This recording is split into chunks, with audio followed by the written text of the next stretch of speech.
Right. तो जो कल का दिन है वो तो मतलब सुपर्ब था ही था, लेकिन इसके अलावा अगर बात करेंगे लाइफ टाइम, ये बहुत बड़ी चीज है। मतलब इवन जब मैंने ये चीज अभी बोली ना, तो मुझे ये गूजबम्स फील हुए कि क्या कह रहा था मैं, कि यूजुअली ऐसा होता है कि हम लोगों के लिए कहा जाता है, जैसे मैं मेरी खुद की अगर बात करूं, तो ऐसा होता था कहीं पे भी अगर मैं पार्टी वगैरह में गया, बोले अरे ये बोले वीर सिंह जी का लड़का है, बोले ऐसा बोला जाता था। और जब मैं सीएस बन गया, तो पापा को ये कहा जाता था कि अरे ये प्रवीण सर के फादर है करके, प्रवीण सर के फादर है। तो यही चीज जैसा सूरज सर ने कहा, सूरज सर दोबारा से एक बार रिपीट करेंगे आप? सर आई मैं डोंट दोबारा से रिपीट करूंगा कि जो अंकल बैठे हैं वो all India rank second Surabhi के पापा है, और राइट आदित्य के पापा शायद ज्वाइन नहीं हो पाए साथ में। तो ये ये बात, सर। हाँ, और और मम्मी भी है, सॉरी, और आंटी से राइट तो मेरी कल बात हुई थी स्पेसिफिकली सर रिजल्ट के बाद। आंटी, मैं और सुरभि, हम तीनों ने वीडियो कॉल किया, और हम राइट तीनों इतने एक्साइटेड थे कि क्या बोलूं आपको मैं। मतलब मेरे ऑफिस वाले सब के सब बाहर आके देख रहे थे कि क्या हो गया यहाँ पे, सर को क्या हो गया। Right sir, right sir. तो सबसे पहले आदित्य कैसा लग रहा है? सर अच्छा लग रहा है, अमेजिंग फीलिंग है एक्चुअली। एक के बाद एक रिजल्ट और एक के बाद एक ये है, तो काफी अच्छा फील हो रहा है। राइट मुझे, हाँ, कल आपने ये भी बताया था कि सीएमए में एआईआर कौन सा 21? Yes sir. अच्छा, मतलब वहां 21 लेके आए, तो यहाँ पे बोले फर्स्ट लाके रहना ही अभी, ऐसा? Very good, very good, proud of you. Thank और you, सुरभि तुमको कैसा लग रहा है? सर बहुत अच्छा लग रहा है, मतलब जो सोचा नहीं था कभी, मतलब मैंने तो बस पास होना ये डिसाइड किया था, अभी निकलना है अपने को, 1-2 अटेम्प्ट लग गए, अभी ओके निकलना है से। सर तो सुरभि का मैं एक इंसिडेंट बताता हूँ कल का, सर सुनने लायक है। जी सर। सुरभि ने मेरे साथ रिजल्ट शेयर करी व्हाट्सएप पे। तो सुरभि ने रिजल्ट शेयर करी, तो मैंने उसको कांग्रेस वगैरह बोला, उसको भी नहीं मालूम कि उसका रैंक आया है, और मेरे को भी ओके नहीं मालूम। और ओके मैं उसको मैसेज कर रहा हूँ यहाँ से कि बेटा एक बार रैंक चेक करो। ओके मैंने मैसेज डिलीट कर दिया, मैं बोला बच्ची शायद, मतलब उसको लगेगा कि मेरा रैंक आया नहीं आया, सर हाँ एकदम हाँ, उम्मीद लगा रहे हैं। तो मैं राइट। खुद जाके चेक कर रहा हूँ उसका रैंक आया है कि नहीं आया। तो अरे वाह, कोइंसिडेंटली सुरभि मेरे को ना एक फोटो भेजती है 3 रैंक्स की, 1 2 3, ओके। और मैं उसमें क्वेश्चन मार्क लिख के भेजता हूँ। तो सुरभि को भी ये पता नहीं था कि उसका रैंक आया है, और जब ओके, उसको मालूम पड़ा कि उसका रैंक है, और जब मेरे को मालूम पड़ा, तो उसके बाद का मूवमेंट तो सर मैं एक्सप्लेन नहीं कर पाऊंगा। नहीं कर पाएंगे सर, मैं मानता हूँ ये चीज को नहीं कर पाएंगे। और मतलब वो हमेशा जिंदगी भर याद रहने वाला मोमेंट है, यस जिंदगी सर। भर याद सर रहने मेरे वाला मोमेंट। गूजबम्स अभी भी आ रहे हैं, आपको मजाक लग रहा होगा ये बात कल वाली करके। और जब मैंने उनकी मम्मी से कल बात किया ना सर, जी। मतलब मम्मी थी, उनके भाई थे, हाँ तो जी। उनसे जब मैंने बात किया तो मेरे पापा सामने बैठे थे। ओके। तो तो मेरे पापा मेरे को क्या बोलते, बोले इसकी मम्मी ने भी पढ़ाई करी है बोले साथ में। नहीं सर, लेकिन ये एक सच भी है। मतलब यूजुअली अपन बोलते हैं कि हम लोगों ने पढ़ाई करी है, बट अपने साथ में अपने मम्मी और पापा जो है वो भी पढ़ाई बिल्कुल। करते ही हैं। मे बी वो वहां का जो कंसेप्ट है वो नहीं समझ रहे होंगे, लेकिन मेरा ये मानना है कि अगर उन लोगों का सपोर्ट नहीं होगा तो अपन हाँ, कर ही नहीं पाएंगे। पॉसिबल ही नहीं है सर उनके सपोर्ट के पॉसिबल बिना। ही नहीं, और और ये वो भी रैंक एक्चुअली पूरी फैमिली का है, कोई सुरभि पूरी। आदित्य का रैंक नहीं है, ये उनकी राइट पूरी फैमिली का रैंक है। Yes sir, right. ये सीएस कार्ड की फैमिली का भी रैंक है और मेरे फैमिली का भी, हाँ ये क्योंकि बात भी है। सर एकदम मैंने सही बात। पहले एक क्लास से कोचिंग ली थी, पर मेरा रिजल्ट बिल्कुल 0 आया, मतलब बिल्कुल नहीं आया। ओके। और मतलब सीएस में हम जब भी जाते तो हमको ऐसा बोला जाता है कि फर्स्ट अटेम्प्ट तो मतलब अटेम्प्ट तो लगनी ही है, ऐसा कोई नहीं बोलता कि फर्स्ट अटेम्प्ट में क्लियर कर लो। तो राइट राइट। तो फिर उसके बाद मैं यूट्यूब पे से सीएस कार्ड देखा, मुझे लेक्चर्स भी बहुत रीजनेबल लगे, ओके, तो वो मैंने खुद अपने पैसों से वो लेक्चर्स खरीदे सर। क्या उसके बात। बाद मेरे पापा ने मुझे पीसी दिला के दिया, अच्छा, उसके बाद मैं पढ़ाई स्टार्ट की एंड उसके बाद रैंक आया। परफेक्ट परफेक्ट, क्या बहुत बात, बढ़िया। बहुत बढ़िया। यहाँ पे मैं मतलब आदित्य के बारे में भी एक इम्पॉर्टेंट चीज शेयर करना चाहूंगा। मतलब जो इंसिडेंट है वो तो मैं शेयर नहीं कर सकता हूँ, लेकिन आदित्य को मैं पर्सनली सैल्यूट करना चाहूंगा। अभी पिछले कुछ टाइम में, यानी कि पिछले 1 साल के अंदर अंदर में, he is not was he is going through some mental trauma. Family में कुछ प्रॉब्लम्स वगैरह चल रही हैं, और ऐसी प्रॉब्लम है जिनके बारे में मैं कल इमेजिन भी कर रहा था ना, मेरा सडनली मूड जो इतना ज्यादा ऑफ हो गया, मैं कहा यार मैं अगर वहां पे होता तो शायद मैं पास भी नहीं कर पाता। और ऐसे ऐसे सिचुएशन के अंदर आदित्य ने मतलब ऑल इंडिया रैंक लेके आया, वो भी एक में नहीं, दो दो जगह पे, सीएमए के अंदर भी और सीएस के अंदर भी। सीएमए में 21 और यहाँ पे फर्स्ट नंबर। तो मतलब इतना डेडिकेशन ला पाना ऐसी सिचुएशन के अंदर, मैन हेड्स ऑफ यार, भाई मतलब रियली सर मानना ने जो पड़ेगा। बताया उसके लिए तो मैं भी सैल्यूट करूंगा भाई, सही में। मतलब राइट सर। मेंटल ट्रॉमा अभी फैमिली मैटर से रिलेटेड अगर कोई चल रहा है, ठीक है ना, और फैमिली का उस समय अपने को मतलब ऐसा कोई भी घर में प्रॉब्लम चल रही है और उस समय हम पढ़ाई भी कर पाए, ये भी बहुत बड़ी बात हो जाती है। बहुत बड़ी पढ़ाई करके रैंक लाना, ऑल इंडिया 1 Right. आना, और ऊपर से सीएमए में भी रैंक लाना, भाई रियली भाई सैल्यूट। सर मैं होता तो मैं salute पास भी नहीं कर करूंगा। पाता, टू बी वेरी फ्रैंक, मैं होता तो मैं पास भी नहीं कर पाता वो चीज को, एग्जाम को ही पास नहीं कर पाता। सर और पढ़ ही वहाँ नहीं पाते ना, पास तो बहुत दूर की बात, सर पढ़ ही नहीं पाते अपन, बुक ही पढ़ ही नहीं नहीं उठा पाते। पाते, ये राइट बात तो सर, फैक्ट है सर। Right sir. सर मेरे साथ भी यही हुआ था, जुलाई अटेम्प्ट में लिखने बैठा था, 4-5 हाँ पेपर्स के बाद मैं नहीं दे पा रहा था, मतलब मेरे दिमाग में वही सब चीजें चल रही थी।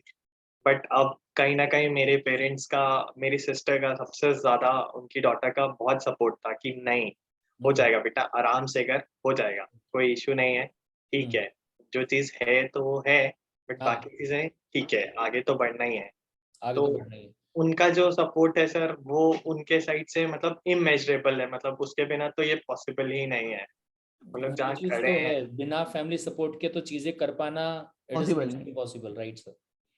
सर मैं सुरभि की फैमिली से आंटी और अंकल से एक बार पूछना चाहूंगा जी, कि आप दोनों को कैसा लग रहा है कल से, मतलब स्पेसिफिकली सुरभि को तो बहुत अच्छा लग रहा है, लेकिन आप दोनों को कैसा लग रहा है कल से? हो गया, उसकी बड़ी बात है। जो सोचा नहीं होगा, जो आपकी पढ़ाई थी, हम भी कुछ पढ़ते थे उसके कभी साथ। कभी मैं आपके क्लास के सामने बैठता था, सुरभि के सामने, अच्छा। सुरभि को बोला कि मैं भी सीएस कर सकता, बोला सर इतना क्या बात है। हाँ कल आंटी बता रहे थे आप दोनों लेक्चर देखते थे हम लोगों के। हाँ सर, मैं भी देखता था कभी कभी। क्या बात है। हाँ, बहुत बहुत बढ़िया बहुत बढ़िया। अच्छा लगा सर, इसमें आपका बहुत बड़ा हाथ है सर।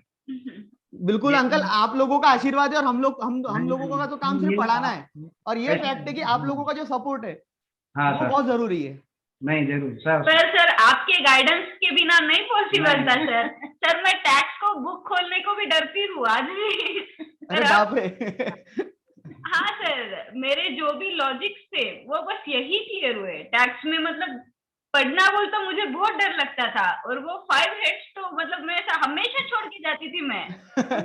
पर आपके नोट से एंड आपके बुक से पढ़ने के बाद, आपके लेक्चर से पढ़ने के बाद ना बहुत कॉन्फिडेंस मिला sir. Thank you so much बेटा, थैंक यू। मतलब बहुत अच्छा लग रहा है सुन के कि टैक्स से मैं किसी का फोबिया हटा पाया। आजकल बहुत लोगों को फोबिया हो जाता है, डर हो जाता है टैक्स को लेकर। बहुत डर था, मतलब मुझे कल तक भी डर था कि मेरा टैक्स निकलेगा कि नहीं। अरे बाप रे बाप। तो टैक्स में भी अच्छा है और कॉस्टिंग में भी अच्छा, सीएमए में भी अच्छा है आपके, और बाकी लॉ वगैरह सब्जेक्ट में भी बहुत बढ़िया मार्क्स लाए आपने। Yes sir. आदित्य आपका ये पहला अटेम्प्ट था कि इसके पहले आप दे चुके थे? सर मैंने भरा तो था 1-2 बार एग्जाम फॉर्म, बट दिया कभी नहीं। अच्छा, दिया पहली बार। और सीएमए में? सीएमए का भी फर्स्ट अटेम्प्ट था सर। अच्छा, फर्स्ट अटेम्प्ट था, ओके। यहाँ पे मतलब कल मेरी उन बच्चों से बात हो रही थी जो बच्चे फेल हो गए थे, तो Yes, जो बच्चे फेल हो गए थे ना, दे वर क्राइंग, मैं फेल हो गई, मैंने पढ़ाई की थी, मैं फेल हो गई, मैंने प्रिपरेशन किया था, मैं फेल हो गया, सर सोचा नहीं था कि इतने कम मार्क्स आएंगे, सर थोड़ी कहीं ना कहीं प्रिपरेशन में कमी रह गई, ऐसा हो गया वैसा हो गया। मैंने एक ही बात बोली, मैं कहा यार रो क्यों रहे हो, yes, why are you crying, failure is very very very much important part of your life. अगर आप जिंदगी में फेल नहीं होते हो तो मेरा ये मानना है पर्सनली कि आप कामयाब उतने नहीं हो पाओगे।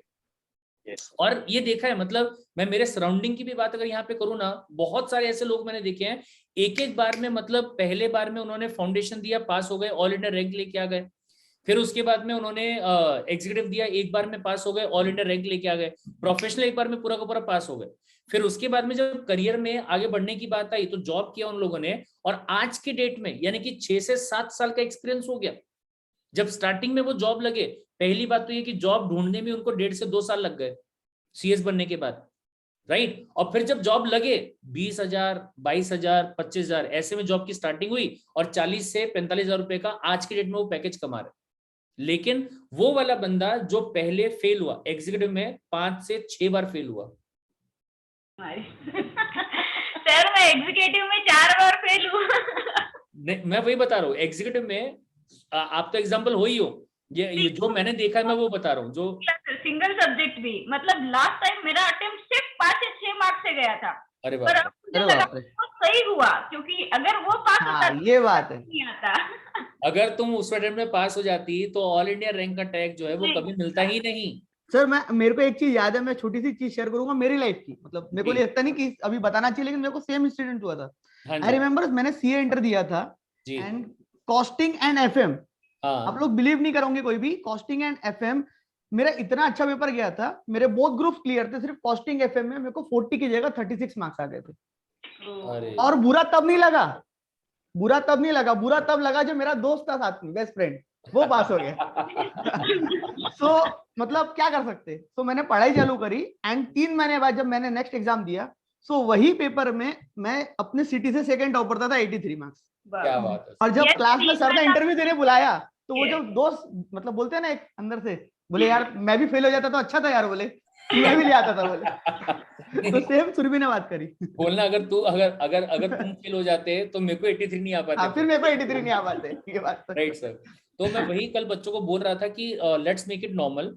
फेलियर जो है वो जिंदगी में जरूरी है, और फेलियर जितना जल्दी आ जाए उतना बहुत अच्छा ज्यादा है। अच्छा है। Yes yes. अगर यही फेलियर आपकी जब उम्र बढ़ जाती है और जब आप फाइनल लेवल पे जाते हो, अगर वो टाइम पे आएगा तो वो काइंड ऑफ एक मेंटल हार्शमेंट होता है कि यार मतलब मैं इतना बड़ा हो चुका हूँ, और मतलब पापा की रिटायरमेंट की एज आ चुकी है, ये टाइम पे अगर मैं मतलब अभी भी अगर मैं कामयाब नहीं हो पा रहा हूँ, तो मतलब एक मेंटल ट्रॉमा टाइप में हो जाता है। बिल्कुल। ठीक है। तो अभी अगर एग्जीक्यूटिव वाले लेवल पे आप फेल हो रहे हो, एक बार फेल हुए, 2 बार फेल हुए, 3 बार फेल हुए, इट्स ओके। सवाल एक ही आता है कि क्या तुमने एग्जाम को पास करने के लिए मेहनत की थी, उसके बाद फेल हुए हो क्या, तो चलेगा, कोई दिक्कत नहीं है। लेकिन अगर आपने मेहनत ही नहीं किया था और फिर आप फेल हो गए तो भी ठीक है।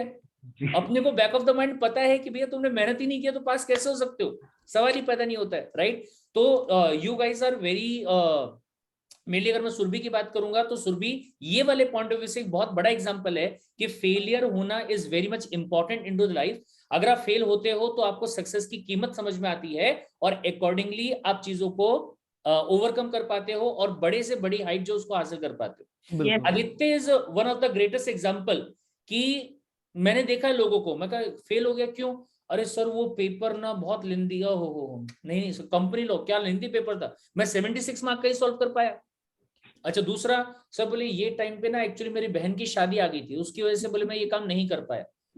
मतलब मल्टीपल एक्सक्यूजेस, अपने आप को, अपने दिमाग को सेटिस्फाई करने के लिए, अरे नहीं नहीं तेरा फेल होना जस्टिफाइड था क्योंकि तू ऐसा ऐसा नहीं कर पाया। तो Aditya is example over here. मतलब I wish I was able to share this thing कि आदित्य के साथ में exactly क्या था, लेकिन आप शायद समझ पा रहे होंगे जिस तरीके से मैं बोल रहा हूँ। Yes, sir. आप समझ पा रहे होंगे कि आदित्य के दिमाग पे इतना ज्यादा प्रेशर, उसके बावजूद अगर बंदा ऑल इंडिया रैंक लेके आ सकता है, तो आपके पास में क्या एक्सक्यूज होगा कि आप अपने एग्जाम को पास भी ना कर पाओ। राइट। तो मेरे हिसाब से आप दोनों के दोनों लोग जो है ना, वो सारे उन बच्चों के लिए जो बच्चे इस एग्जाम के अंदर अपना ये नहीं ला पाए हैं, रिजल्ट जो है वो अच्छा नहीं ला पाए, उनके लिए आप मोटिवेशन हो कि चाहे सिचुएशन बुरी रहे तो भी आप अपने एग्जाम को बहुत अच्छे मार्क्स से पास कर सकते हो। और अगर फेलियर आया होगा कोई प्रॉब्लम वाली बात नहीं है, failure is very much important for the good success. Sir bounce back करना इंपॉर्टेंट है बहुत ज्यादा। मतलब आपने जो बोला ना बहुत अच्छा, मतलब उसमें एक ही पॉइंट है कि बाउंस बैक ये दोनों ने किया है। जी बिल्कुल। फेल तो मतलब बहुत लोग होते हैं, but what is important is bounce back करना, बाउंस वापस से बाउंस बैक करना। ठीक है ना। तो ये आप दोनों मतलब लाइव एग्जांपल्स हो कि all India rank 1 and all India rank 2, इन लोगों ने जो बाउंस बैक किया अपनी लाइफ में, और आज वो कौन से मुकाम पे है, कौन से मुकाम पे। और ये बहुत जरूरी सर ने बात बोली कि अर्ली एज में फेल होना, इसको हम सहन कर सकते हैं, it is fact. Right sir. CS executive, professional, EET, मतलब ये लेवल्स पे फेल होना ये ठीक है, फैमिली सपोर्ट में सब कोई सपोर्ट में है। बट अगर कोई बंदा लाइफ में फेल हो रहा है और उसको ये नहीं पता है कि फेलियर से वापस कैसे आना है, तो ये सिचुएशन बहुत खराब सिचुएशन है। और गाइस मतलब बेस्ट एग्जांपल्स हो आप दोनों, सुरभि एंड आदित्य, रियली मतलब मैं खुद मोटिवेट हो रहा हूँ, वेरी ऑनेस्ट यार। इसमें क्या हर बंदे से सीखते हैं हम लोग, क्यों सर गलत बात है? एकदम सही है सर, एकदम सही। पर हमारे पेरेंट्स ने, मतलब मेरे पेरेंट्स ने सर मुझे बहुत पुश किया। मतलब मैं तो बस दोनों हाथ डाल के बैठी थी ऐसे, वो पीछे से मुझे पुश करते रहे एंड तक। ऐसे कभी नहीं बोला कि हर बार 2000 रुपए फीस लग रही है या फिर तू इतना टाइम बर्बाद कर रही है, कुछ और कर ले, कभी नहीं। स्पेशली मेरे मम्मी और पापा ने बहुत सपोर्ट किया। ये उनका ही रैंक है ना सर, ये उनका ही रैंक है। मतलब उनका ही रैंक है। मुझे तू फेलियर है बाहर कभी नहीं बोला किसी के सामने। हमारे मराठी में एक मान है, एक चीज मराठी जो है ना, हाँ मराठी में जो अगर मान है, people throw stones at you, you turn those stones into milestones. मैं ये फील करता हूँ। क्या बात है, और ये चीज है, अगर वो चीज आज नहीं होती तो लोग उसको एक्सक्यूज लेके चलते कि हाँ वो बंदे के पास तो एक एक्सक्यूज था। आज हो गई तो that would be like a milestone, हाँ कि देखो हाँ। उसके साथ हो गया। मतलब दोनों सिचुएशंस होती है। हाँ। हम अपने आप को उस चीज में कैसे रखते हैं वो हम सोच सकते हैं कि हम चाहे तो हायर सेटिस्फैक्शन रख सकते हैं, नहीं आती तेरे साथ ये हुआ इसलिए ऐसा हुआ, but at the same time we can go through it कि नहीं यार ये हुआ तो भी हमको करना है, क्योंकि पूरी फैमिली कनेक्टेड रहती है। ठीक है हम सक्सेसफुल हुए पर वो सक्सेस पूरी फैमिली की है। They would be more happier than me.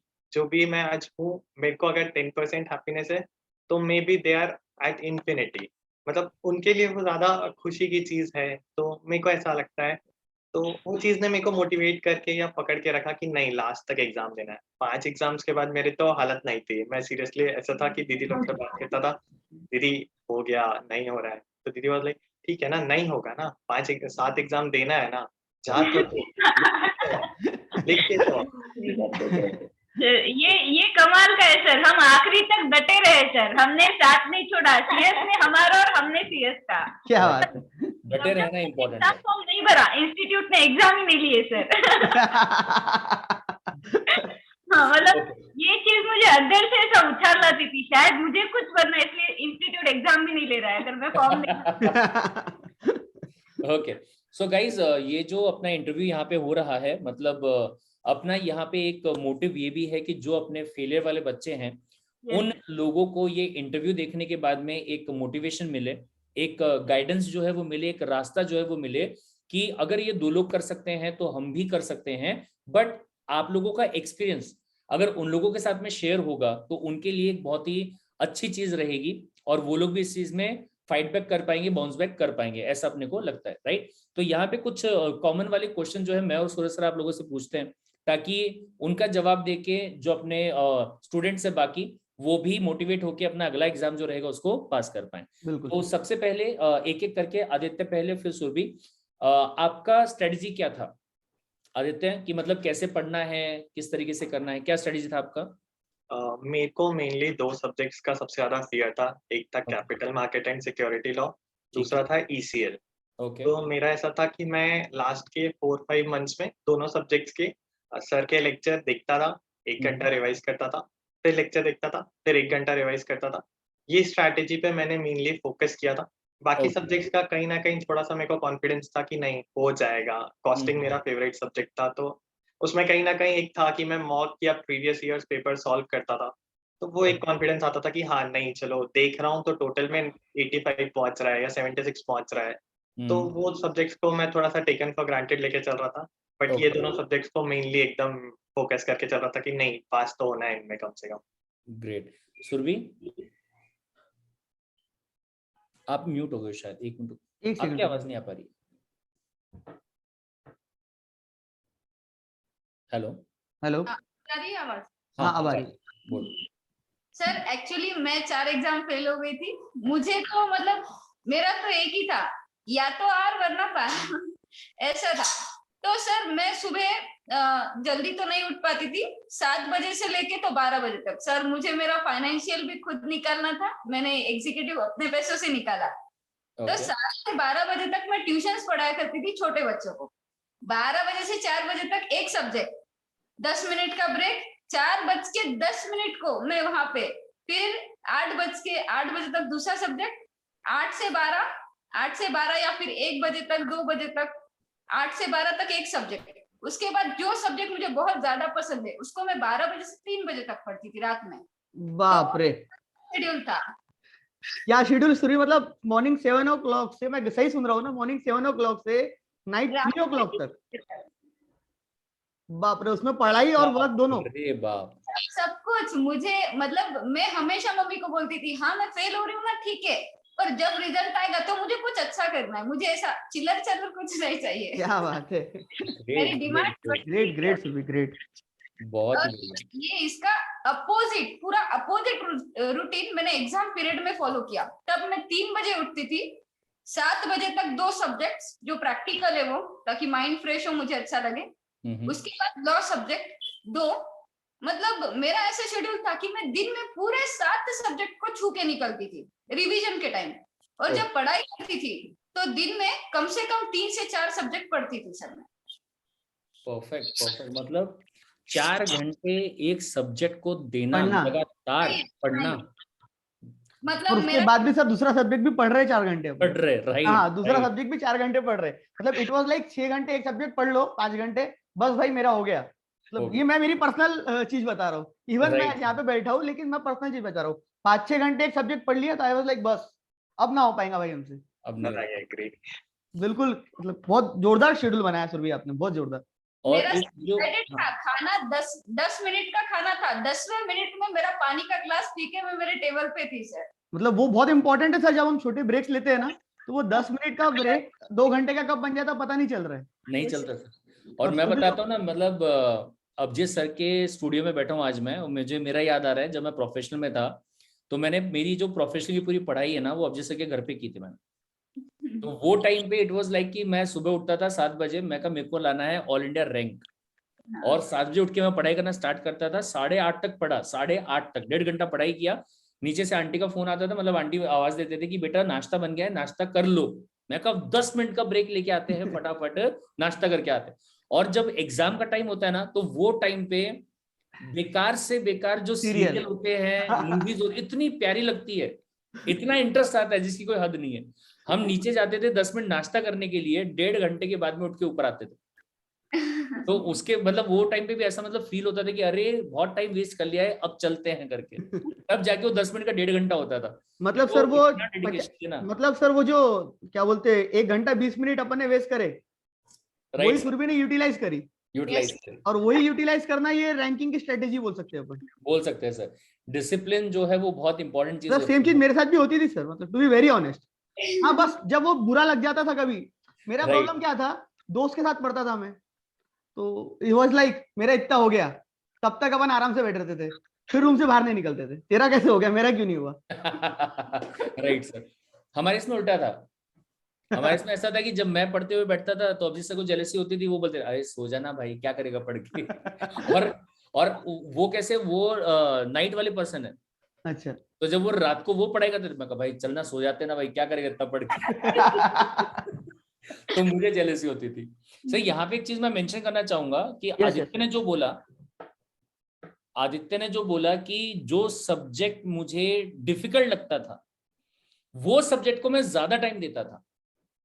अभी कल 1-2 जन से जब मेरी बात हो रही थी तो देवर लाइक कि सर टेक्स्ट में मुझे 25 मार्क्स आए, सर बोले मुझे जीआईजीएल के अंदर ना 20 मार्क्स आए, बाकी सब अच्छा है। बोले किसी में 40 मार्क्स आए, किसी में 49 मार्क्स आए। सर बोले मैं पास हो गया हूं, बोले बाकी अगर देखेंगे तो एग्रीगेट जो है 204 मार्क्स आए मुझे, ग्रुप 1 के अंदर एग्रीगेट 204 मार्क्स आए। लेकिन जीआईजीएल में 25-20, टैक्सेशन के अंदर 20-25। मैं कहा बेटा प्रॉब्लम क्या है, प्रवीण सर ने आपको अच्छा नहीं पढ़ाया या सूरज सर ने आपको अच्छा नहीं पढ़ाया? नहीं सर बोले वो सब अच्छा था लेकिन मेरे को डर लगता है सर, मुझे ना कैलकुलेशन करने नहीं जमते। मैं कहा चल ठीक है कोई बात। दूसरा बोले सर जीआईजीएल में बोले इंटरप्रिटेशन वगैरह जो है ना, जो लैटिन वाले वर्ड यूज किए गए हैं, एजुजम जनरेस, ये वो ऐसा वैसा, मुझे नहीं जमते सर वो। तो मेरा सवाल ये आया कि जो चीज आपको नहीं जमती है तो क्या आपने टैक्सेशन को टाइम ज्यादा दिया, क्या आपने जीआईजीएल को टाइम ज्यादा? नहीं सर वो डर लगता है ना तो मैंने उसको टाइम कम दिया। That is the problem. Yes. अरे सर सबसे बड़ी प्रॉब्लम है ये, जो चीज आपको फेवरेट है उसको टाइम कम दे दो, चल जाएगा एक मौके का। लेकिन जो चीज यहाँ ये स्टडी के अंदर ये चीज नहीं चलेगी। स्टडीज में जो चीज में आपको पता है कि ये चीज आपका नहीं जमता है उसको टाइम ज्यादा देना पड़ेगा, क्योंकि वो एग्जाम को पास करने के लिए इंपॉर्टेंट है, उसी को ही फेवरेट बनाना पड़ेगा। उसी के ऊपर मेजर टाइम देना पड़ेगा अपने को, मेन टाइम Right, उसके ऊपर। मतलब ये जो सर बोल रहे थे उसमें एक बात है कि अगर हम जो सब्जेक्ट में हमको डर लगता है, मतलब मेरी पर्सनल ओपिनियन है, बाकी तो रैंकर्स बताएंगे, मेरी पर्सनल ओपिनियन है जो भी सब्जेक्ट में, चाहे वो कोई भी सब्जेक्ट हो, हमको जब उसमें डर लगता है ना तो हमको वो सब्जेक्ट को डेली टाइम देना चाहिए। डेली मतलब डेली टाइम अगर हम देते हैं उसको, भले ही 1 घंटा दो, 2 घंटा दो, वो टाइम इज इररिलेवेंट, तुम 1 घंटा दे रहे हो या 2 घंटा, लेकिन अगर तुम उसको डेली टाइम दोगे ना तो वो सब्जेक्ट ऑटोमेटिकली तुम्हारा फेवरेट बन जाएगा, फेवरेट बन जाएगा। एकदम सही। और रैंकर्स की जब भी मैं स्ट्रेटेजी सुनता हूँ ना सर, तो उसमें यही बात आती है कि जिन सब्जेक्ट से हमको डर लगता था उसको हमने टाइम दिया, और फिर वही चीज उनके रैंक में कन्वर्ट हुई, दिमाग ऑफ रैंक उनके सामने आई। तो बहुत मतलब बहुत सही बात बोले सर आपने। तो सर ये सुरभि और आदित्य से भी जानना चाहिए, मतलब चाहिए अपने को, खासकर मेरे को बहुत क्यूरियोसिटी है इस बात की, क्योंकि मैं ये देखता हूँ ना प्रैक्टिकल सब्जेक्ट है ना सर, मेरे को प्रैक्टिकल नहीं पसंद थे तभी तो मैं सीएस में आया सर, है ना, मेरे को नंबर नहीं पसंद थे, और आप टैक्स में प्रैक्टिकल पढ़ा रहे हो, सीएमए में प्रैक्टिकल पढ़ा रहे हो। राइट। तो मैं आप दोनों से एक चीज जानना चाहूंगा, आदित्य एंड सुरभि, कि प्रैक्टिकल सब्जेक्ट्स को आप लोगों ने किस तरीके से डील करे। मतलब सर मेरे को बहुत क्यूरियोसिटी है, क्योंकि बाकी Right, बच्चों को हेल्प मिलेंगे सर इससे। बिल्कुल। यस आदित्य। मेरा बेसिकली प्रैक्टिकल सब्जेक्ट फेवरेट है अच्छा।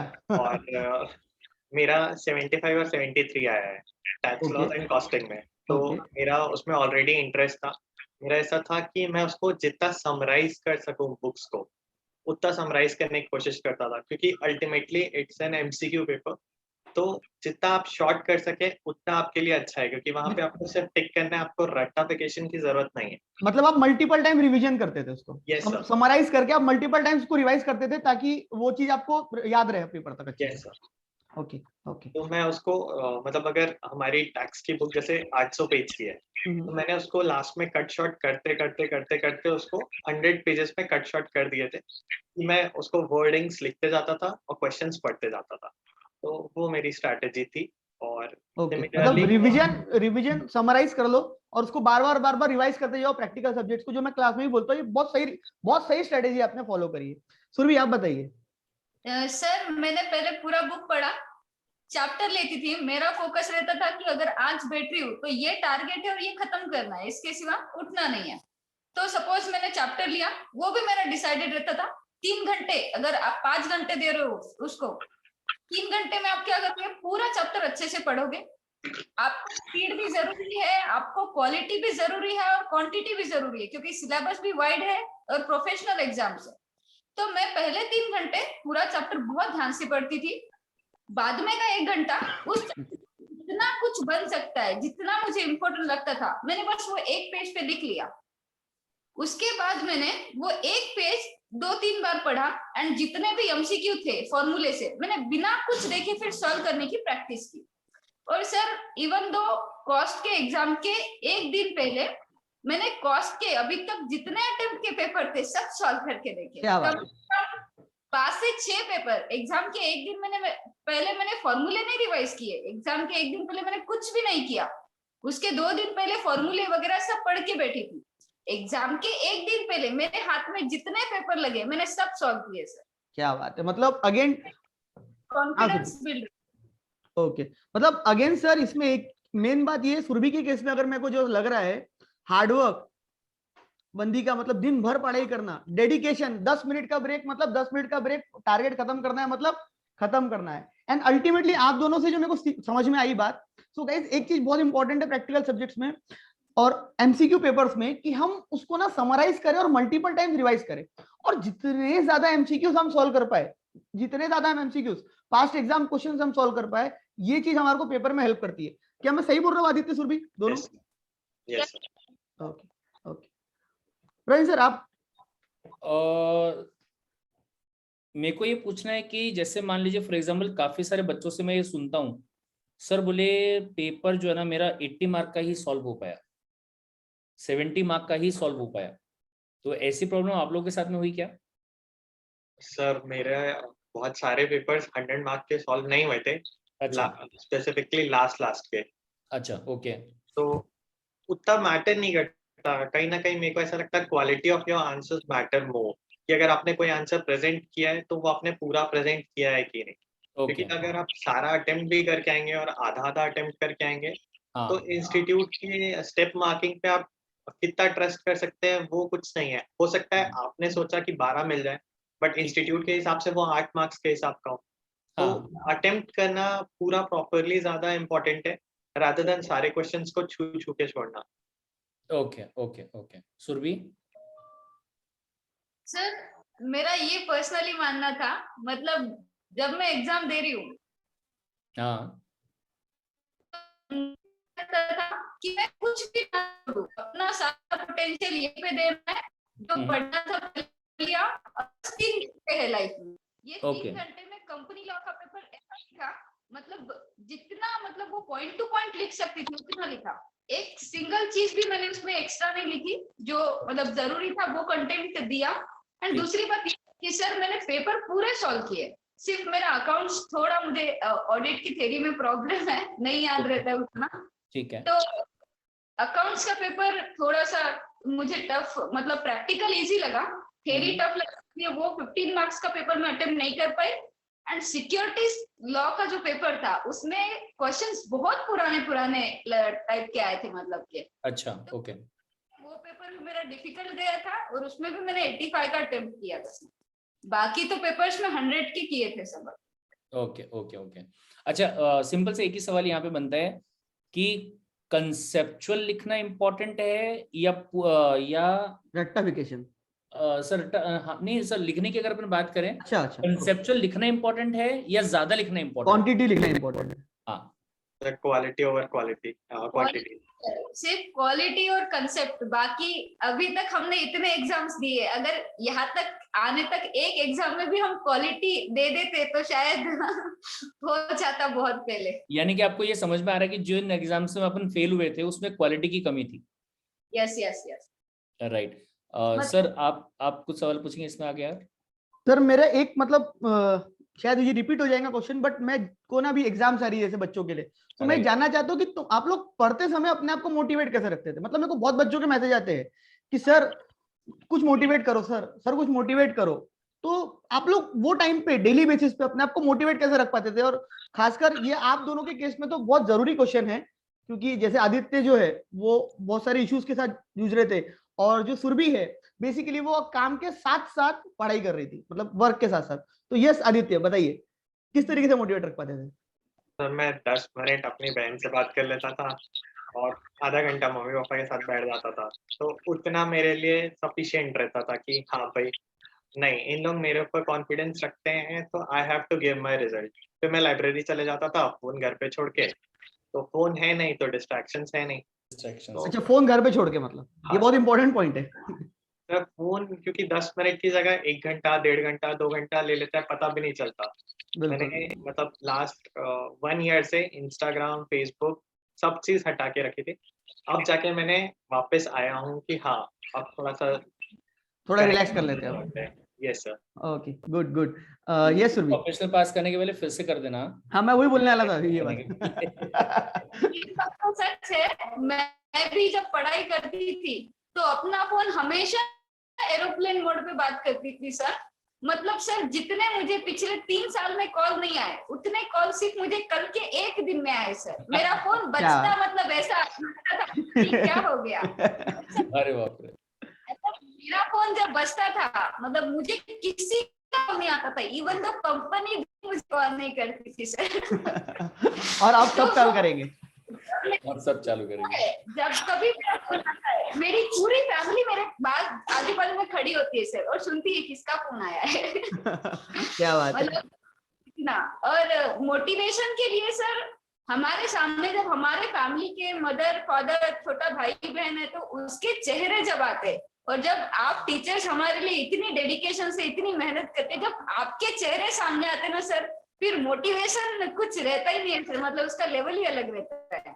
क्या बात है। मतलब कोई स्टूडेंट चाहता है सर कि मैं बहुत अच्छा करके अपने टीचर्स का नाम रोशन करूं, तो मतलब हम चाहते थे सर, मैं पर्सनली चाहती थी कि अब मुझे ये सर लोगों ने इतने मतलब कॉस्ट फ्रेंडली लेक्चर्स दिए हैं, कम से कम मैं इनको कुछ तो रिटर्न दे पाऊं। मैं हमेशा सोचती थी कि बाबा रैंक हो सकता क्या अपना, पर कल जब रैंक लगा तो पता भी नहीं चला।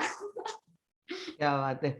मतलब अल्टीमेटली फैमिली जो है सर अपनी, वही अपना एक्चुअल मोटिवेशन है। मतलब ये बात फैक्ट है कि पेरेंट्स के चेहरे, छोटे भाई बहनों के चेहरे, मतलब आई रिमेम्बर जब मैं फाइनल की पढ़ाई कर रहा था तो एक छोटी सी, मतलब मेरे को बहुत याद आ रही है, आज क्यूरियोसिटी हो रही है, मतलब अपने दिन याद आ रहे हैं। जब मैं पढ़ाई कर रहा था तो मेरी बहन वाज लाइक, वो ऑफिस से आती थी और ऐसा सब पीरियड था कि वो, मैं सिर्फ पढ़ाई करता, मेरी छोटी बहन ऑफिस जा रही थी।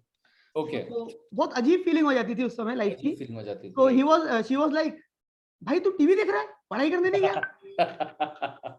तू कैसी काम, तू पहले पढ़ाई करने जा। और आई रिमेम्बर उस समय मैं बाहर नहीं निकलता था क्योंकि मेरी प्रॉब्लम थी, मैं पढ़ाई करते करते बाहर नहीं जा सकता था। तो आई रिमेम्बर वो रोज मेरे लिए, मतलब बोलते ना, कचौरी लेके आती थी, मेरी बहुत फेवरेट थी। तो मैं तेरे लिए रोज कचौरी लेके आ रही हूँ, तू पढ़ाई नहीं कर रहा है। तो अगेन उनके चेहरे is the actual motivation. Right sir. Sir अगर मैं मेरा बताऊं ना तो इट वाज लाइक कि मैं, मतलब मेरे माँ बाप ने मुझे 12th में साइंस बैकग्राउंड से 12th करने के लिए मुझे राजस्थान भेजा था, पिलानी। अच्छा। और टू बी वेरी फ्रैंक वो टाइम पे मतलब मेरे पापा की जो मंथली इनकम थी it was 5 to 10,000। But I was not aware about that thing कि मतलब ऐसी मतलब उनकी इनकम जो इतनी कम है वगैरह ऐसा कुछ। तो भी मेरे हिसाब से रईस परिवार से बिलोंग करने वाला बंदा हूं मैं, ट्रक व्रक चलते अपने अच्छे तरीके से, बट रियलिटी ये थी कि पापा जॉब करते थे ट्रांसपोर्ट के अंदर, तो उनकी सैलरी वो टाइम पे 5 to 10,000 के आसपास में थी। तो मैंने वो पूरी मतलब जो मेरा 12th था ना, ये लगा लो कि पूरा इसका टाइम पास करने में पूरा निकाला, एंड आई फेल हो गया। फिर वहां से मैं यहाँ पे आया वापस नागपुर में, ग्रेजुएशन किया, तो उसमें भी मतलब ऐसा टाइम पास के साथ, हाँ ठीक है ना कर लेंगे ना, अपने को तो बिजनेस ही देखना है, बिजनेस ही करना है। देन सडनली जब मेरा ग्रेजुएशन के अंदर आई थिंक सेकेंड ईयर चल रहा था, देन माय फादर सेड कि मुझे अब लेना है रिटायरमेंट, मेरी इनकम का जो सोर्स है बोले वो 10 से 15,000 मतलब थोड़ा जो इम्प्रूवमेंट हुआ 10 से 15,000 का आता है, और इतने में बोले घर नहीं चलता है। When I came to know the reality, तब मेरे दिमाग की बत्ती जली। मैं कहा यार मैं क्या कर रहा हूँ जिंदगी के साथ में, and that was the motivation जिसकी वजह से मैं बोल सकता हूँ कि जो सीएस मैंने पास किया या कर पाया, that was the only reason. मुझे लगता है कि अगर मैं मतलब एक मैच्योर पर्सन के बारे में बात करूँ ना, जब भी आपकी मैच्योरिटी आती है, वो मैच्योरिटी आती ही तब है जब आपको ये पता चले यू हैव रिस्पॉन्सिबिलिटीज। Yes. और वो जो रिस्पॉन्सिबिलिटी आपको जो मोटिवेशन देती है ना, वो नेवर एंडिंग मोटिवेशन होता है, मतलब वो कभी खत्म ही नहीं होता। फिर उसके बाद में आप जिंदगी में सीरियस होते हो, ऐसा मुझे लगता है सर। बिल्कुल सर, मतलब छोटी उम्र में रिस्पॉन्सिबिलिटी जो बंदा ले लेता है ना सर, हाँ मतलब मैंने भी बहुत छोटी उम्र में बहुत सारी रिस्पॉन्सिबिलिटीज ली अपनी लाइफ में, तो जी। आज ये उम्र में आने के बाद ऐसा लगता है कि यार वो अगर रिस्पॉन्सिबिलिटी शायद नहीं होती, या वो डर नहीं होता मन में हाँ कि यार इसके बाद तो कुछ नहीं। क्योंकि मेरे को लोग बोलते हैं ना, मैं जब पढ़ रहा था तो मैं सीएस कर रहा था, जी। तो लोग बोलते हैं मैं ऑप्शंस ढूंढता रहता हूँ कि ये नहीं हुआ तो ये, वो नहीं हुआ तो हाँ आपने कोई ऑप्शन ढूंढे थे क्या? तो आई वाज लाइक यार देख, मतलब बहुत वर्स्ट लगेंगी बात, मैं बहुत वर्स्ट बात बोलूंगा, आई वाज लाइक या तो सीए बनूंगा या तो रिक्शा चलाऊंगा, यस यस या तो सीए बनूंगा या तो रिक्शा चलाऊंगा। रिक्शा मतलब अपने चलाऊंगा, जीवन में यही बात को इंप्लीमेंट कर दिया था मैंने, चाहे पास हूं चाहे मैं फेल हूं, राइट भाई मेरे को और कुछ नहीं आता, मैं या तो सीए बनूंगा। और ऑल्दो मैं सीए बनने के पहले पढ़ा भी रहा था, मेरी ओके इनकम भी अच्छी खासी थी, बट राइट। आई रिमेम्बर मेरी जो अभी वाइफ है उस समय मेरी गर्लफ्रेंड थी, तो उसकी बहन वाज लाइक, बट मैं बोला दीदी मैं अच्छा कमा लेता हूँ पर सीए तो नहीं है ना बोले। तो मेरे को दिल पे लग गई यार वो बात, मैं बोला ये क्या बात होगी, मैं बोला आपकी बहन से ज्यादा कमा लेता हूँ पर सीए तो नहीं है ना बोले तू। तो हाँ अगेन मतलब ये जो बातें आती है, रिस्पॉन्सिबिलिटीज लाइफ में आती है छोटी उम्र में, और सर ये आगे बहुत हेल्प करती है अपने को आगे बढ़ने के लिए। बिल्कुल आज ये पॉइंट ऑफ टाइम पे आके अगर हम लोग वो बातों को इमेजिन करते हैं तो ऐसा लगता है यार अगर वो नहीं होता तो आज हम यहाँ पे नहीं होते, नहीं वो होता, राइट। रिस्पॉन्सिबिलिटीज नहीं होती तो हम यहाँ पे नहीं होते शायद। एकदम आदित्य शायद आप कुछ बोलना चाह रहे थे, मतलब मैं जब बोल रहा था मैं देखा आपको। मैं ये बोलना चाह रहा था, लास्ट ईयर ये सब हुआ, मैं बहुत लोगों से बात कर रहा था, वहां जाके मेरे को एक चीज पता चली, या तो आपके नाम की आगे डिग्री होनी चाहिए, या तो आप बुढ़े होना चाहिए, तब आपको वैल्यू मिलती है। और दोनों नहीं था उस समय। और मेरा इससे पहले कभी कोई कहीं ना स्कूल कॉलेज ऐसे टाइप से कोई रैंक नहीं था, बट ओके वो चीज मेरे को बहुत हर्ट की कि यार तुम्हारे पास या तो डिग्री होनी चाहिए, या तो तुम ओल्ड एज होना चाहिए, तो तुमको वहां इज्जत मिलेगी या तुम्हारी बात सुनेंगे। सुनेंगे। तो वो चीज कहीं ना कहीं बैक ऑफ द माइंड थी कि नहीं, अब डिग्री चाहिए ही, एनी हाउ चाहिए, जल्दी से जल्दी चाहिए। तो वो चीज कहीं ना कहीं मैं आपसे रिलेट कर पा रहा हूँ कि हाँ उन्होंने बोला ऐसा, तो दैट वाज लाइक ओके, मतलब ऑप्शंस नहीं होने चाहिए सर लाइफ में, मतलब मैं हाँ राइट बोल रहा हूँ आदित्य सर? Yes sir. क्योंकि ऑप्शन अगर हम जब रखते हैं ना लाइफ में, तो उस वजह से हम लोग डाइवर्ट हो जाते, मतलब शिफ्ट हो जाते हैं, चलना ये नहीं हुआ तो ये कर लेंगे, वो नहीं हुआ तो वो कर लेंगे, वो कर लेंगे। तो आई थिंक ऑप्शंस अगर लाइफ में नहीं है तो सक्सेस गारंटीड है। सर मैं डफर, डफर किसको बोलते हैं, एकदम मतलब जो एकदम एकदम डफर होता है ना, एकदम डफर, टैग लेके घूम रहा था मैं डफर वाला। मेरे खुद के जो मम्मी पापा थे ना वो बोलते थे ये बोले पास हो जाए 35, बेटा 35% मार्क्स लेके आ जाना बोले तू, वो काफी है। वो बंदा सीएस एग्जीक्यूटिव के अंदर टैक्स लॉ में एग्जाम्पशन लेके आ रहा है। जब मेरे पापा को रिपोर्ट कार्ड दिखाया सीएस एग्जीक्यूटिव का, जब मैंने दिखाया अपना, तो ही वाज लाइक कि किसकी कॉपी करके लाए मैं कहा ये मेरी है, मेरे का मेरी है पर्सनली, ये मेरी है मेरे का। कंपनी लॉ में 60, टैक्स लॉ में। बोले तूने कैलकुलेशंस किए, तूने प्रैक्टिकल सब्जेक्ट सॉल्व किया है? मैं कहा हाँ मैंने सॉल्व किया है। बोले हो ही नहीं सकता ये चीज। मैं कहा चीजें बदल जाती है कभी कभी, मतलब हालात के हिसाब से, वक्त के हिसाब से, बड़ा हो गया बोले तू। तो वो वर्ड्स मेरे को आज भी याद आते हैं। लेकिन यस, रिस्पॉन्सिबिलिटी जब आपके ऊपर आ जाती है ना, तो उसके बाद में वो जो मोटिवेशन आपको मिलता है, वो मोटिवेशन कोई भी और चीज नहीं दे सकती है। बिल्कुल। Right sir. सर कोई और सवाल आप पूछना चाहेंगे? मैं एक मेरे तरफ से तो आखिरी सवाल होगा सर, ये कि आप लोग रिवीजन मतलब क्या ये इम्पोर्टेंट है कि हम क्लासेस देख ले और क्लासेस देख के थोड़ी बहुत सेल्फ स्टडी करके पेपर देने चले जाए, या रादर हम रिविजन्स करें, मतलब 2 बार 3 बार? मतलब मेरा ये पर्सनल मानना है कि जब तक हम 2 बार मिनिमम 2 टाइम्स रिविजन अगर ना करें तो पेपर में जाने का कोई मतलब नहीं है। टू बी वेरी ऑनेस्ट, ये मेरा मानना है। तो क्या मैं सही हूँ, या आप लोग बताइएगा कि revision is important for paper? Revision से वो सबसे ज्यादा इम्पोर्टेंट चीज रिवीजन ही है।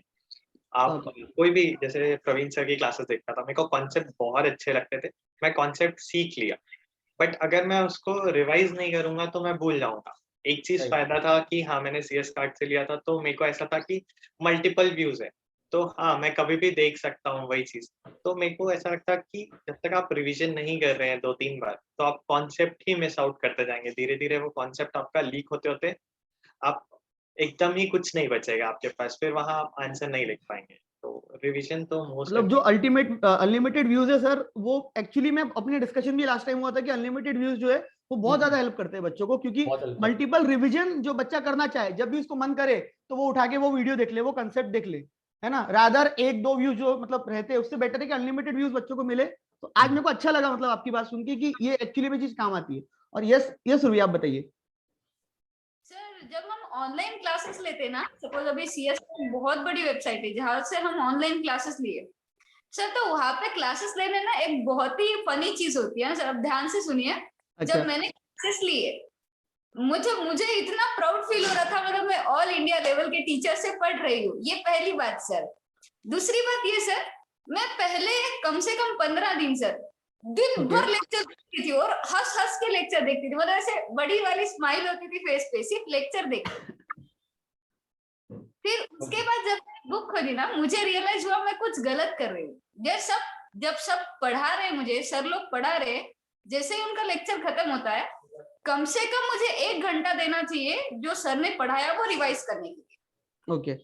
ओके। अगर आप फ्रेश पढ़ा हुआ तभी के तभी पढ़ते हो, तो आपको ना रिवीजन में भी तकलीफ नहीं होती। वरना आप अभी पढ़ लिए, 8 दिनों बाद रिवीजन कर रहे हो, याद नहीं रहता सर, भूल जाते कि आपने क्या बोला था। हाँ, ये बच्चों को बहुत प्रॉब्लम आती है। तो जब भी ऑनलाइन बहुत सारे स्टूडेंट्स लेक्चर लेते हैं, वो मतलब पहले ऐसे मजा में लेते कि हम सब सर लोगों के लेक्चर्स पहले खत्म करते फिर अपनी पढ़ाई करेंगे। ये बहुत गलत है सर। जब टीचर्स पढ़ाते तो हमको टीचर के साथ साथ खुद भी पढ़ना पड़ता, देन उसके बाद कुछ रिजल्ट आता है सर। मतलब self study is very important. मतलब क्लासेस तो इंपॉर्टेंट है, बट क्लासेस के साथ साथ सेल्फ स्टडी करना, मतलब जैसे होता है सर, मैं पूछता हूँ ये बच्चों से कि सर मैंने वो चैप्टर पढ़ा था, आपने पढ़ाया था, बहुत अच्छा लगा था, तब मेरे को याद भी था, अब मैं रिवाइज करने जा रहा हूँ ना तो मैं भूल रहा हूँ।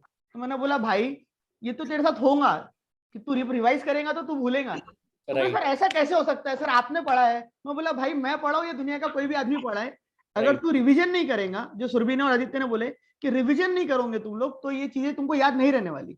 So ultimately I think revision बहुत इंपॉर्टेंट रोल प्ले करती है। और वो रिवीजन अगर हम, जैसे सुरभि ने बोला कि क्लास के बाद ही करना चालू कर दे, सर ने क्या पढ़ाया आज पढ़ लो, फिर बाद में एक बार और रिवाइज कर लो, फिर एक और बार, एंड आफ्टर दैट जब हम पेपर देने जाए तो शायद कॉन्फिडेंस हमारा बहुत ज्यादा रहता है। करेक्ट? Yes yes sir. हम लोग हैं क्या बोलेंगे, जब कोई भी इंसान नया नया स्कूटी चलाना सीखता है तो हम लोग हैं गाइड, जो ये बताते हैं कि बेटा राइट साइड में ये रेस है, ठीक है, ये तुम्हारा ब्रेक है, और ये तुम्हारा राइट साइड का ब्रेक है, ये लेफ्ट साइड का ब्रेक है, ये तुमको हैंडल ऐसे करना होगा, ऐसे करना होगा, ठीक है। ये इंस्ट्रक्शंस देने के काम जो होते हैं वो होते हैं फैकल्टी के। आपको फैमिलियर करवा दिया कोई भी चीज से कि आपको ये ब्रेक मारना इस तरीके से करना है, ये चीज इस तरीके से करनी है, लेकिन जब तक के आप उस स्कूटी को खुद से चलाओगे नहीं, जब तक के वो बाइक को, वो कार को आप खुद से चलाओगे नहीं, आप कैसे वो चीज के अंदर एक्सपर्टीज ला पाओगे? सवाल ही पैदा नहीं होता है। और जब तक आप उसमें एक्सपर्टीज नहीं ला पाओगे, आप कैसे चलाओगे? जिंदगी में कैसे चलाने वाले वो चीज को? ये पॉसिबल नहीं हो पाएगा। गिटार की बात कर लीजिए, जो लोग ये कहते हैं कि मेरे को गिटार सीखना है, तो जो गिटार सिखाने वाला बंदा होता है, क्या वो रोज आपको ये कहता है क्या चलो बेटा ये जी माइनर है, ये एम माइनर है, इसको ऐसे ऐसे बजाना और ये तुम सीख गए? नहीं, वो एक दिन आपको क्लास लेके बताएगा कि देखो इसमें ये यहाँ होता है, इसमें ये यहाँ होता है, इसको ये वाले तार को छेड़ने से ये वाली धुन निकलेगी, ये वाले तार को छेड़ने से ये वाली धुन निकलेगी। फिर प्रैक्टिस खुद को करनी पड़ेगी, और जब तक कि वो प्रैक्टिस आप नहीं करोगे आपको एक्सपर्टीज नहीं आने वाली, और जब तक कि आप एक्सपर्टीज नहीं लेके आओगे आपका एग्जाम नहीं पास होने वाला है। This is the fact. Yes sir. चतुर बनना छोड़ना पड़ेगा और आपको रेंचो बनना ही पड़ेगा अगर आप जिंदगी में कामयाब होना चाहते हो तो। Am I right? बिल्कुल करेक्ट सर। Right sir. और एक और सवाल यहाँ पे मेरे दिमाग में आ रहा है कि what about the writing practice और sentence framing, is it important? अगर मैं थ्योरी सब्जेक्ट के बारे में बात करूँ तो बेसिकली बहुत इम्पोर्टेंट है आपकी राइटिंग प्रैक्टिस होना। लेंथी आंसर्स लिखना प्रैक्टिस हो सकता है, but to frame an answer in a case study वो काफी एक ट्रिकी पार्ट होता है आंसर राइटिंग का। राइट। तो उसके लिए प्रैक्टिस करना थोड़ा सा मुश्किल होता है। मैंने जैसे लास्ट अटेम्प्ट दिए नहीं थे, 5वें पेपर में देखा मैंने, मेरे को कंपनी लॉ में केस स्टडी के बाद ध्यान ही नहीं आ रहा था। तो वो Okay. चीज कहीं ना कहीं मेरे को लगा कि वो एक मेजर ड्रॉबैक है। आप जब तक उसके लिए राइटिंग प्रैक्टिस, सेक्शन नंबर्स वगैरह पे थोड़ा सा फोकस नहीं करेंगे वो आपको हेल्प नहीं करेगा। और नहीं। वहीं आपका मेन कॉन्सेप्ट पार्ट वर्क करना शुरू करता है कि हाँ आपको कंपनी लॉ में भी वो याद होना चाहिए कि how to use those concept. नहीं तो ऐसा बोलते हैं कि कंपनी लॉ हो गया, कैपिटल मार्केट हो गया, ये सब प्योर थ्योरी है, राइट। बट ऐसा है नहीं। बेसिकली इसके आसपास का जो बैकग्राउंड है वो पूरा प्रैक्टिकल है, उसको बस हम लिख थ्योरी टाइप रहे हैं। तो हाँ। बहुत इम्पोर्टेंट है कि उसको हम लिख के प्रैक्टिस किए हैं इसके बारे में। राइट। सुरभि? Yes sir. मुझे ऐसा लगता है कि सच में जब हम लॉ पेपर देते ना तो वहां पे हमारे एक्चुअल जो लॉ स्किल्स है, जो हमारा इंटरप्रिटेशन है, जो हमारे लिखने का तरीका है, वो सब देखा जाता है। देखा जाता है। यस, तो वो सब देखा जाता है। तो मैं हमेशा ये फोकस करती थी कि मैं यहाँ पे बेस्ट से बेस्ट क्वालिटी दे पाऊँ, मैं कुछ एक्स्ट्रा लाइन्स ना लिखूं। सर जब पहले एग्जाम देती थी ना तो क्या होता था, मतलब केस स्टडी आई, मैंने क्वेश्चन नंबर 2 का पार्ट बी देखा, मैंने केस स्टडी आई, वहां पे मैं जैसे ही वो केस स्टडी लिखने के लिए चालू करती थी सर, मुझे शुरू कहाँ से करूँ यही नहीं समझता था। ओके। मतलब लैंग्वेज लिखनी है, कैसे हाँ। लिखना है, समझ में नहीं आता था। ओके। जब मैंने पेपर प्रैक्टिस करी, 2-3 पेपर पहले सॉल्व करके देखे, तो मुझे समझ में आया पेपर लिखना कितना है और कैसे है। ओके। उसके बाद मुझे ये समझ आया कि कौन से क्वेश्चन को कितना टाइम देना है, अटेम्प्ट कैसे करना है। जब लेंदी क्वेश्चंस आते तो उसके लिए क्या हमको बहुत ज्यादा लेंदी लिखना पड़ता, ऐसा नहीं है। अब एक लेंदी क्वेश्चन आया था, कंपनी का फॉर्मेशन बताओ, इस बार का क्वेश्चन था ये। ओके। उसमें सिर्फ गिन के 15 पॉइंट लिखे थे, कट टू कट 15 पॉइंट पूरी प्रोसेस। राइट। उसमें मुझे ऐसा लगता कि 59 एक मार्क्स एग्जाम्शन से कम, मतलब शायद मैंने कंपनी लॉ का पेपर जो मुझे चाहिए था वो दिखा दिया, मतलब दिया। ओके। Yes, तो जब कभी हम एग्जाम देते तो सबसे पहले ये जरूरी है क्या एग्जाम देने के बाद हमको सेटिस्फेक्शन लग रहा, क्या हमने अच्छा दिया। हाँ। जब अपने को ये समझ जाता ना कि एग्जाम देने के बाद कि हमने अच्छा दिया, तो मतलब रिजल्ट आना ही आना है। ये तो फैक्ट है, मतलब सर कि हमको मालूम पड़ जाता है कि हम पास है या नहीं है। पास है। Yes, कोई माने या ना माने, हम तो जानते हैं भाई हमने क्या लिख के आया अंदर, बाकी Right. चेहरे पे हम कुछ ही बता रहे हैं। और सर एक और चीज इन लोगों से मेरे को हाँ बोलो बच्चा बोलो। लॉ में इंटरप्रिटेशन बहुत जरूरी है सर। क्वेश्चन ही नहीं समझ पाते हम, क्योंकि कॉम्प्लिकेटेड लैंग्वेज होती है, कुछ घुमा फिरा के बोलते हैं, तो बहुत ऐसा कुछ पेपर डायरेक्ट आते, कुछ इनडायरेक्ट आते, तो उसमें ये बहुत ज्यादा इम्पोर्टेंट होता है कि आपको जो कंसेप्ट है, क्या आप उसका सेक्शन रिलेट कर पा रहे हो, क्या उसका सेक्शन पहचान पा रहे हो, क्या आपको ये सब याद आ रहा, ये बहुत इम्पोर्टेंट है। मैं फ्रैंकली एक बात बोलूं क्या, मतलब मे भी हो सकता है कि जो बाकी लोग सुनने वाले होंगे अपने स्टूडेंट्स, वो थोड़ा बुरा फील करेंगे ये चीज को लेके कि प्रवीण से ऐसा ब्लंटली क्यों बोल रहे हो, कैसे बोल रहे करके। बट मैं जो भी बोल रहा हूँ वो इसलिए बोल रहा हूँ ताकि स्टूडेंट्स का भला हो। 90% ऑफ द स्टूडेंट, मेरा ऐसा मानना है 80 to 90% ऑफ स्टूडेंट ऐसे रहते हैं जो क्वेश्चन को इंटरप्रेट करते ही नहीं है, they just read the question मतलब शायद वो थोड़ा पैनिक में रहते हैं, या फिर बचपन से अपने को वही करने की आदत हो गई है। कोई भी चीज अगर लिखा हुआ रहेगा ना, उसको फटाफट what do you mean by the company and what will happen if the all the member of the company will die, ऐसा क्वेश्चन को पढ़ेंगे तो इंटरप्रिटेशन हुआ ही नहीं है। How you will be able to solve the answer properly, sentence का framing मतलब लॉ के हिसाब से आप कर ही नहीं पाओगे जब आपने वो क्वेश्चन को ढंग से पढ़ा ही नहीं है, आपने वो क्वेश्चन को टाइम ही नहीं दिया है। तो ये मैं बार बार ये चीज को बोलता हूं कि कोई भी क्वेश्चन को स्लोली पढ़ो, उसको ब्रेक करके पढ़ो, पॉज दे के पढ़ो। अगर क्वेश्चन आपको अगर लाइन लंबी दी गई है तो उसको डिवाइड कर दो कि पहले पार्ट का मतलब क्या है, दूसरे पार्ट का मतलब क्या है, तीसरे पार्ट का मतलब क्या है, फिर उसके बाद में उसको क्या करो, सॉल्व करो। तो कहने से कि this is important, Yes, sir. Yes, sir. Right? Yes. और सर इससे एक और बात मतलब पता चल रही है, सीखने मिल रही है अपने स्टूडेंट्स के लिए खासकर। जी जैसे स्टूडेंट्स बोलते हैं लॉ में, सर मेरे को नहीं आता लिखना, बोले आप कुछ भी कर लो, बोले मैं नहीं लिख सकता, बोले सर।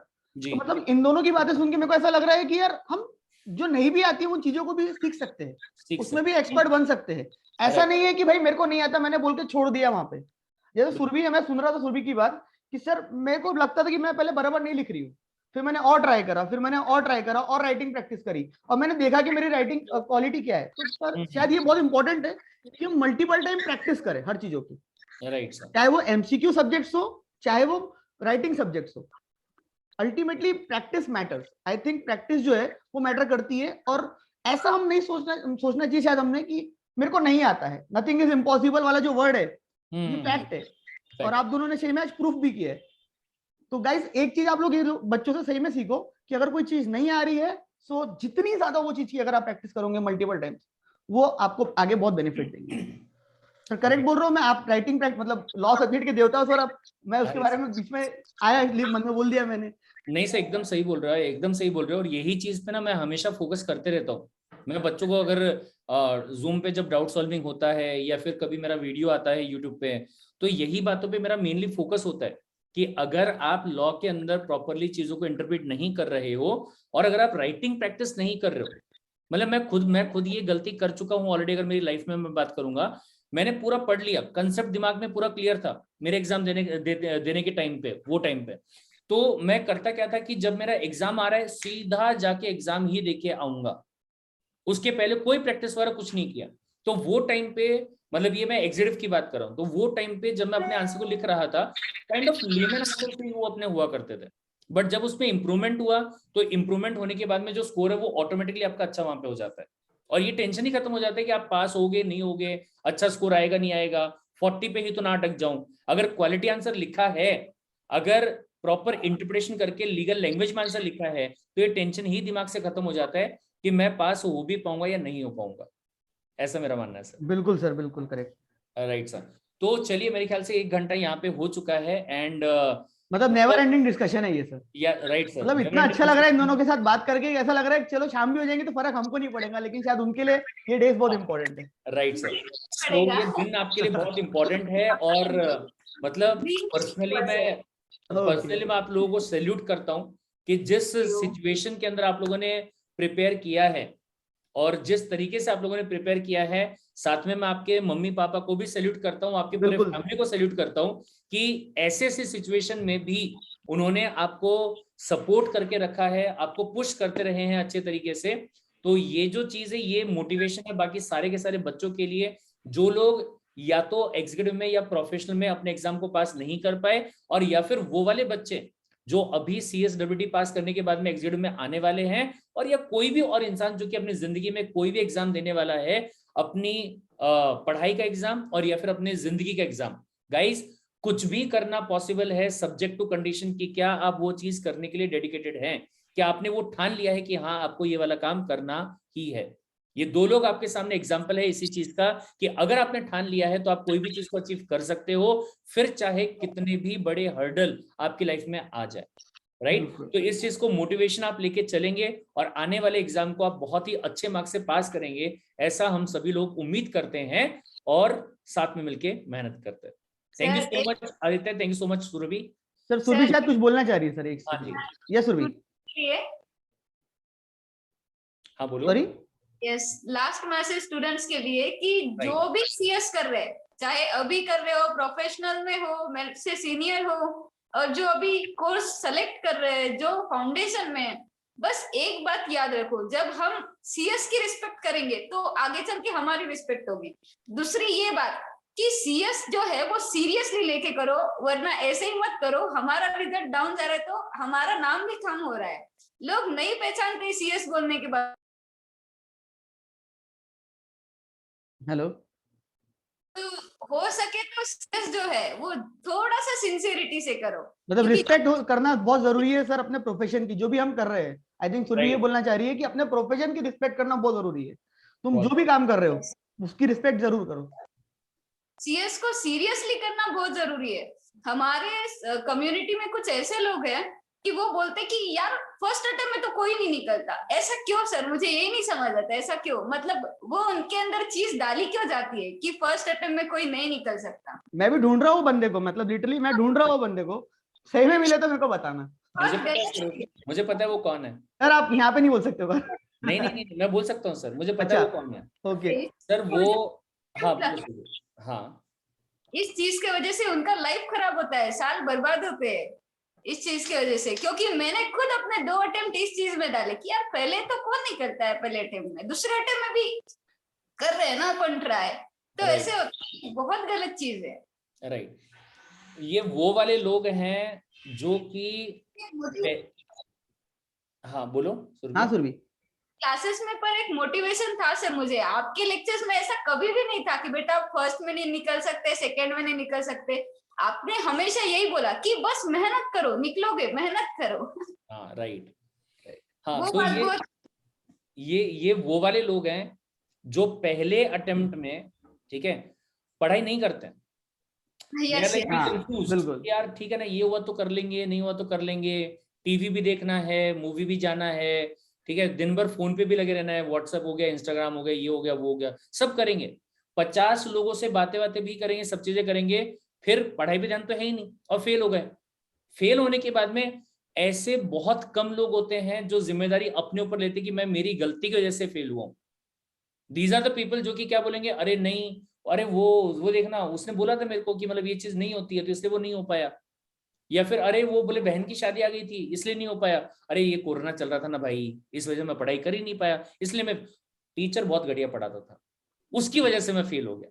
तो ये ऐसे वाले लोग, कई लोगों के पास में जेन्युइन रीजन रहता है और कई लोग जो ऐसे होते हैं जो दूसरे के ऊपर थोप देंगे या एक्सक्यूज दे देंगे और वो यही बताएंगे फिर वो, अरे नहीं भैया सीएस वगैरह जो है ना ये पहले अटेम्प्ट में पास हो ही नहीं सकता है। तो दीज आर द पीपल जो कि नेगेटिविटी जो है वो फैलाते हैं और वो खुद पढ़ाई नहीं कर रहे हैं।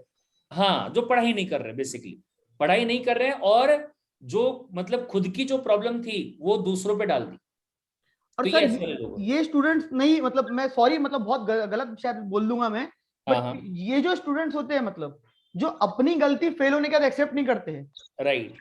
मतलब अगर मैं फेल हुआ हूँ कोई पेपर में, मेरे को 40 मार्क्स 35 मार्क्स मिले हैं, तो बच्चा क्या सोचता है कि यार 5 मार्क्स से तो फेल हुआ यार मैं, वो ये भूल जाता है भाई 65 मार्क कहाँ गए, 100 नंबर का पेपर था, 65 नंबर कहाँ गए, 65 कहाँ गए।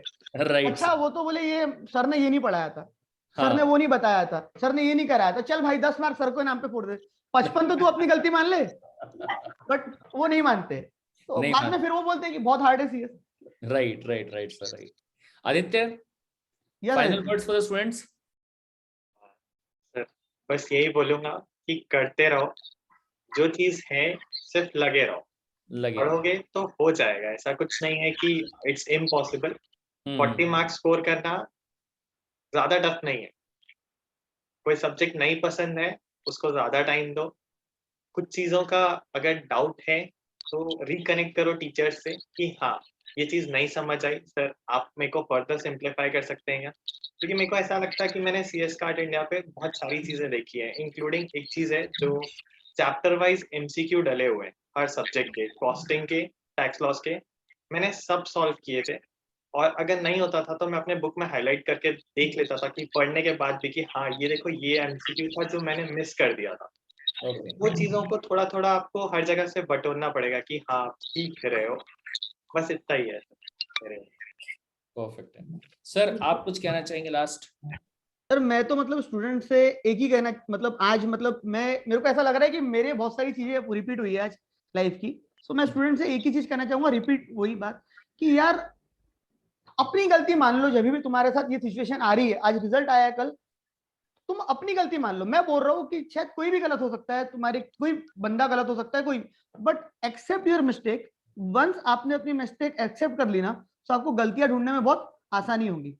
और इम्पोर्टेंट ये बहुत ज्यादा है कि जब हम फेल होते हैं ना, तो फेल होने के बाद जब हम बाउंस बैक करते हैं और टॉप पे पहुंचते हैं, तो ये जो दूरी है, ये दूरी हम तभी तय कर सकते हैं जब हम अपनी मिस्टेक्स को एक्सेप्ट करें। एंड सेकेंड थिंग सर, मतलब मेरा ये पॉइंट है कि जो आदित्य ने अभी बात बोली कि यार तुमको पढ़ते समय जो भी दिक्कत आ रही है, तुमको समझ में नहीं आ रहा है, तुमको दिक्कत आ रही है, हार्ड लग रहा है, तो प्लीज रिकनेक्ट, मतलब टीचर के साथ बात करो। तुम पेपर के बाद टीचर से बात करोगे तो उससे कोई फायदा नहीं होने वाला है। Right. What is important is तुम पेपर के पहले टीचर से बात करो कि सर मेरे को ये नहीं समझा, अब मेरे को दोबारा बताओ। तो ये चीज बहुत ज्यादा इंपॉर्टेंट है। बस सर मतलब यही कहना चाहूंगा कि यार अपनी गलती एक्सेप्ट करो, प्रॉब्लम्स है तो वो प्रॉब्लम्स का सॉल्यूशन ढूंढो, रादर उसको भी प्रॉब्लम बना के आगे बढ़ते जाओ और फिर पेपर भी दे दो और फिर पेपर के बाद दिक्कतें चालू हो जाए तुम्हारी। तो बेटर है कि पहले ही सॉल्यूशन ढूंढो। परफेक्ट है सर।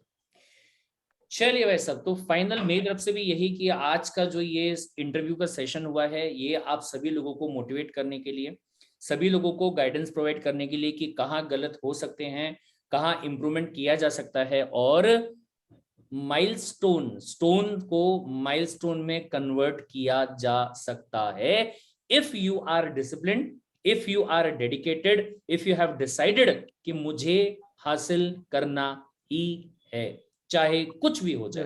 राइट गाइस, तो thank you so much Aditya, thank you so very much Surabhi, आज आप इंटरव्यू में आदित्य भाई और सारे बच्चों को आपने मोटिवेट। सो मच सर, और uncle thank you so much. Right sir, uncle भी है। Thank you sir, okay bye bye. साथ में मैं बाकी जो बच्चे ना, उनके माँ बाप को भी ये चीज कहना चाहूंगा कि आपका बच्चा जो है वो thank you so much aunty ji, thank you so very much. आपका बच्चा जो है वो लाइफ में बहुत अच्छा कर सकता है एंड वो करेगा बहुत अच्छा, बस आप लोग उसके ऊपर भरोसा बनाए रखिएगा, क्योंकि जब आपका भरोसा टूट जाता है ना, तो उसके बाद में आपका बच्चा वैसे ही टूट जाता है कि मेरे माँ बाप को मुझ पर भरोसा नहीं है तो शायद मैं नहीं कर पाऊंगा। और जो माँ बाप का भरोसा होता है वो बच्चे को इतना मोटिवेट करता है कि हाँ, मेरे माँ बाप को मेरे ऊपर भरोसा है, दुनिया चाहे 100 बातें कहें, पर जब तक मेरे माँ बाप मेरे साथ में है मैं कुछ भी कर सकता हूँ। पेरेंट्स ही पुश करते हैं, मतलब अंकल आंटी आप लोगों ने जैसे सुरभि को पुश किया और आदित्य की जो सिस्टर और फैमिली उनने उनको सपोर्ट किया, पुश किया, तो ये पेरेंट्स के लिए बहुत इंपॉर्टेंट है कि अपने बच्चों को पुश करें इन एनी सिचुएशन।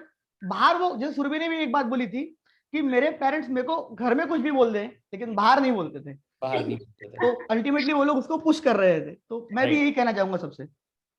डन, चलिए सर, तो ओके एंड करते हैं सेशन को यहीं पे ही। Thank you so much guys, thank you so much aunty ji, मिलते हैं, bye bye, take care guys, bye bye bye bye. Just a second में चालू